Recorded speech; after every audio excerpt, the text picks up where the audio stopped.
Good morning sir. Good morning. मैं जानना चाहती हूँ कि हम सिचुएशन को बिल्कुल ऐसे कैसे देखें कि हमें सिचुएशन से बाहर निकलना है। कि मान लो हमारे पास बार बार कोई प्रॉब्लम आ रही है, हम उसे फेस कर रहे हैं, फिर जो आसपास के हमारे सराउंडिंग्स के लोग हैं वो भी टाउंटिंग कर रहे हैं हम पर, नहीं तुमने पहले भी ऐसे किया था, अब फिर तुम फेल हो जाओगे इसमें, तो वहाँ जा करके हम स्टक हो जाते हैं और फिर हमारा कॉन्फिडेंस लूज हो जाता है। हम एग्जैक्टली कहाँ स्टक हो जाते हैं, जिसको आप जो वर्ड यूज कर रहे हो स्टक हो जाते हैं, मतलब आप कह रहे हो कि हम अपनी थिंकिंग में स्टक हो जाते हैं। थिंकिंग में स्टक हो जाते हैं, राइट? कि हम ओवर थिंकिंग में चले जाते हैं। ओवर थिंकिंग कि हम बैठे बैठे बस सोचते रहते हैं कि ऐसा क्यों हुआ, क्या हुआ, ऐसा नहीं होना कि चाहिए, हमारे में कुछ ऐसा हो गया तो क्या होगा, वैसा हो गया तो क्या होगा, मैं दोबारा भी ट्राई किया नहीं हुआ तो क्या होगा। हम जानते हैं कि पहले भी ऐसा हुआ था, फिर हमने उसे ओवरकम कर लिया, लेकिन बार बार वही चीज आते आते फिर वही ब्रेन का जो कंफर्ट जोन है हम फिर वहीं स्टक होने लगते हैं। और जिस कंफर्ट जोन की आप बात कर रहे हो वो एक्चुअल में ओवर थिंकिंग वाला जोन है। ओवर थिंकिंग वाला जोन है, मतलब बैठे बैठे बस सोचते रहते हैं जैसी हमारी कंडीशनिंग हुई कर है, कुछ नहीं पाते हैं। करते भी हैं तो थोड़ा सा करना शुरू करते हैं, उसके बाद वापस से वो थॉट्स हमारे ऊपर हावी हो जाते हैं। राइट? यही आप कह रहे हैं। राइट सर प्रॉब्लम जो है इतनी ज़्यादा, क्योंकि एक्चुअली क्या लाइफ में अगर कुछ अच्छा होता है तो शायद हम प्रॉब्लम से इजीली निकल जाते हैं, बट बैक टू बैक जब आपको फेलियर्स ही मिल रहे हैं उस टाइम पे भी आपको फिर दिखना ही बंद हो जाता है कि हाँ निकलने का भी कोई रास्ता है।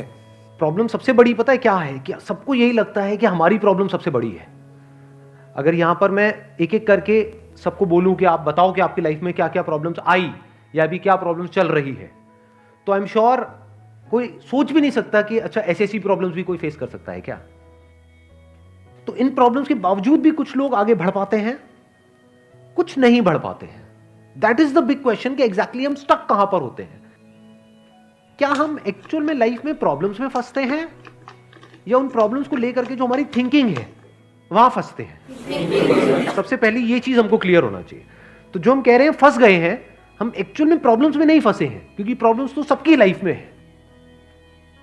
हम एक्चुअल में थिंकिंग में फंस जाते हैं। राइट। ये पॉइंट सुनने में छोटा लग रहा होगा, but it is a very big point two understand in life, जो 99% लोगों को नहीं समझ में आता है। हम क्या समझते हैं कि हम प्रॉब्लम्स में फंस गए हैं, क्योंकि the moment you say that, तो जब तक प्रॉब्लम्स रहेगी तब तक आप फंसे रहोगे। और प्रॉब्लम्स कब तक रहेंगी? लाइफ टाइम, जब तक लाइफ रहेगी। राइट।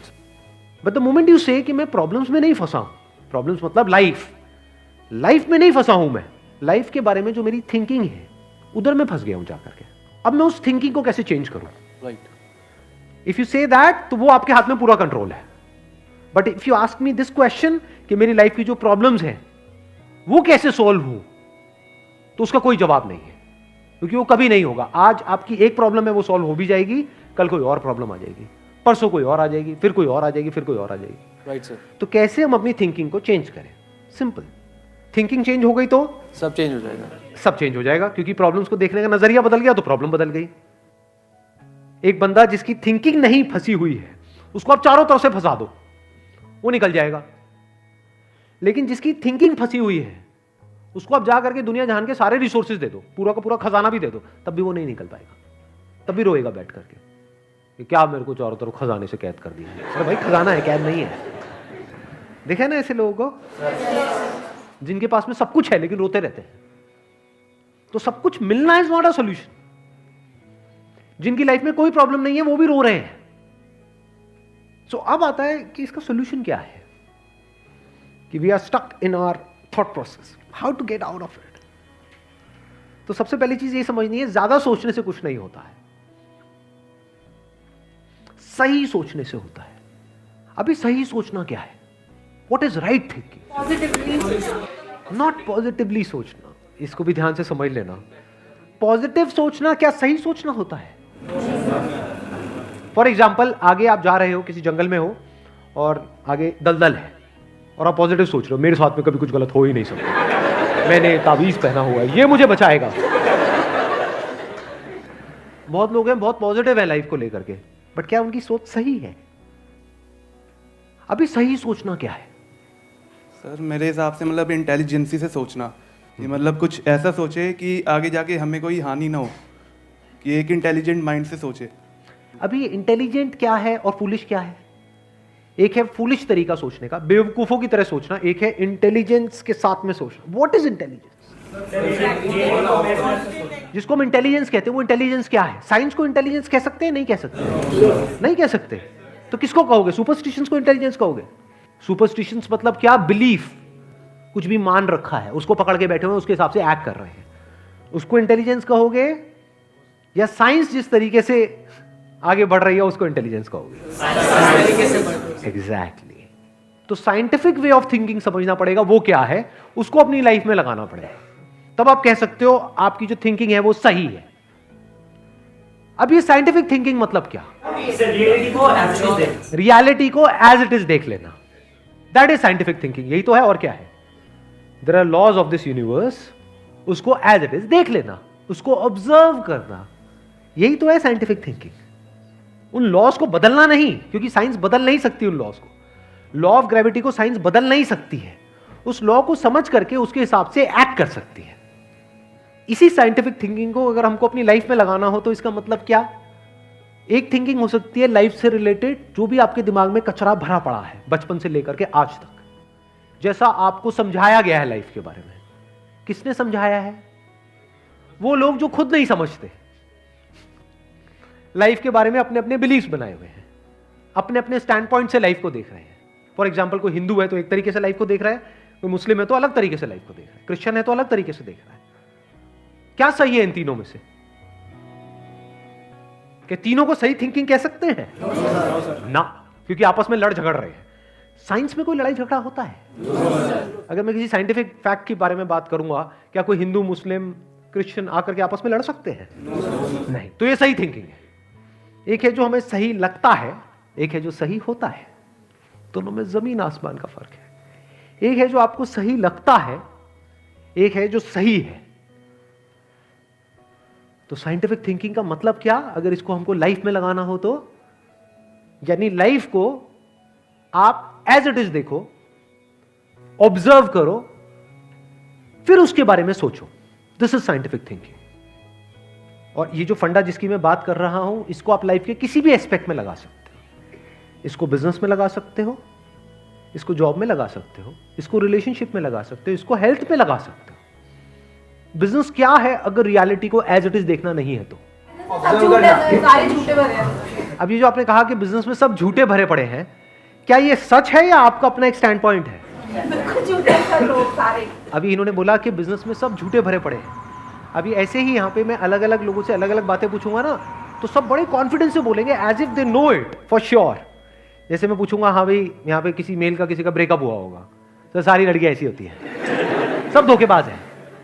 ऐसे ही कोई लड़की से पूछूंगा, वो आकर के बोल देगी, सर ये तो मर्द जात तो है ही ऐसी, इसका कुछ हो ही नहीं सकता। क्या ये सच है या आपका अपना एक स्टैंड पॉइंट है, अपना आपका एक बिलीफ है?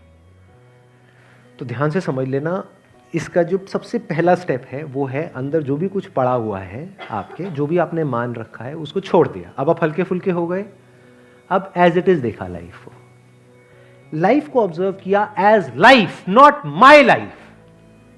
फॉर एग्जाम्पल, एंगर, क्या एंगर आपका है?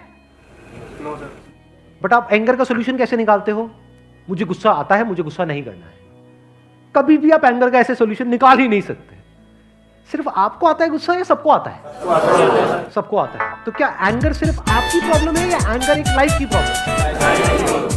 Fear, if you can look at fear, not your fear और माई फियर, फियर, डर है। वो डर क्या है? Can you look at it? इसको बोलते हैं साइंटिफिकली चीजों को देखना। रिलेशनशिप, नॉट माई रिलेशनशिप और योर रिलेशनशिप, रिलेशनशिप। तो इस तरह से जब हम चीजों को देखते हैं ना, not from a subjective point of view but from an objective point of view, जैसे एक साइंटिस्ट देखता है, जैसे एक साइंटिस्ट ऑब्जर्व करता है, वहां पे ना खुश हुआ जाता है, ना परेशान हुआ जाता है, ना पॉजिटिव हुआ जाता है, ना नेगेटिव हुआ जाता है। This positive and negative is your stand point, is a subjective point of view.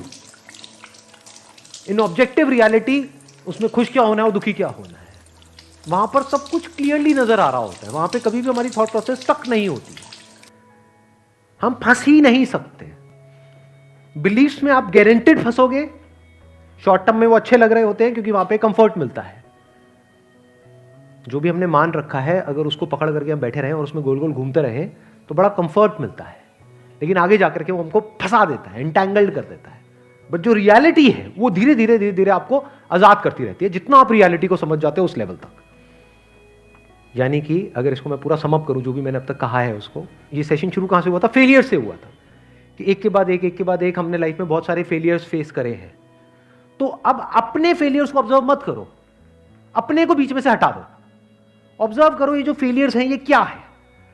तो you will start seeing the nature of those failures, you will start seeing the causes of those failures. For example मेरी life है, अगर मेरे को उसको observe करना है, दो तरीके हो सकते हैं। एक ये, अब मैं अपनी लाइफ में थोड़ा सजा रहा हूं जिससे कि आप उसको रिलेट कर सको। मैंने पास में कुछ गलतियां करी, बहुत बड़ी बड़ी गलतियां करी, मेजर लॉसेस हुए, तो एक एंगल तो ये हो सकता है मैं ऐसा कैसे कर सकता हूं। दूसरा ये है कि मैं ऑब्जर्व करूं कि एग्जैक्टली वो गलती क्या थी और उसका कॉज क्या था। तो वो दिख जाता है, अच्छा उस टाइम पे वो ग्रीड बहुत ज्यादा हावी हुई पड़ी थी। अच्छा ग्रीड क्यों हावी हुई पड़ी थी, इतना लालच क्यों आया हुआ था कि हाँ ये करना है ये करना है ये करना है, ये क्यों आया हुआ था? और ये बचपन से ऐसी कंडीशनिंग हुई पड़ी थी, बचपन से घर में यही सारी बातें सुनी थी, तो इसलिए I was acting out of that information जो मेरे अंदर फीडेड थी, and that was not correct information. वो सारी इंफॉर्मेशन गलत थी, जिसकी वजह से मैंने जल्दी से एक्ट किया, बिना सोचे समझे, बिना सही थिंकिंग के एक्ट कर दिया, उस वजह से जाकर के फंस गया। तो मुझे उस बंदे ने नहीं फंसाया, मैं खुद फंसा अपने लालच की वजह से। तो अब ये क्लियर हो रहा है हम कैसे देखते हैं।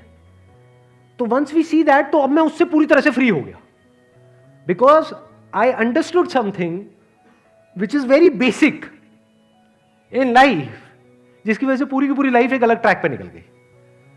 क्या समझ आया? कि कभी भी ग्रीड से एक्ट नहीं करना है। अब इसको हम समझते हैं, कैसे समझते हैं? मॉरल साइंस की बुक से। वो सब बकवास है, ये लालच नहीं होना चाहिए, सबके अंदर लालच भरा पड़ा है, बट लालच हमको कैसे फंसाता है, इसको ऑब्जर्व किया अपनी गलतियों के बेस पर, और फिर समझ आया अच्छा ये होता है। लालच से ग्रोथ नहीं होती है। लालच से आप पैसा कमा सकते हो, बट उसको आप ग्रोथ नहीं कह सकते, क्योंकि आप डिग्रेड हो रहे हो, तो आप एक्चुअल में ग्रो नहीं कर रहे हो। एक्चुअल ग्रोथ में उसको कह सकता हूं जो होलिस्टिक ग्रोथ हो, उसको ग्रोथ बोल सकते हैं। आपने पैसा तो कमा लिया, लेकिन डर में जी रहे हो कि मैंने इतने घपले कर दिए हैं, अगर किसी ने पकड़ा गया तो पता नहीं क्या हो जाएगा, क्या फायदा ऐसी लाइफ का? उसको आप ग्रोथ कहोगे? Can you call it growth? ना। तो लालच से ग्रोथ नहीं होती। तो ये चीजें समझना बारीकी से, स्टेप बाय स्टेप, तो आप गलतियों का पूरा नेचर समझ सकते हो। The nature of mistakes, the kinds of mistakes, the types of mistakes, और उनके कॉजेस क्या होते हैं। और जैसे ही हमको ये सब समझ आ जाता है और साफ दिखने लग जाता है, तो वो गलतियां होनी हमसे बंद हो जाती हैं। और जितनी भी गलतियां हो सकती हैं, उन सबके अगर नेचर समझ आ जाते हैं, तो गलतियां होने की पॉसिबिलिटी फ्यूचर में ऑलमोस्ट खत्म हो जाती है। प्लस जब समझ आ गई है उसकी रियलिटी, तो वहां पे ओवर थिंकिंग के लिए जगह नहीं होती है, अपन थिंकिंग में स्टक नहीं होते हैं। Wish you all the very best, thank you so much for coming.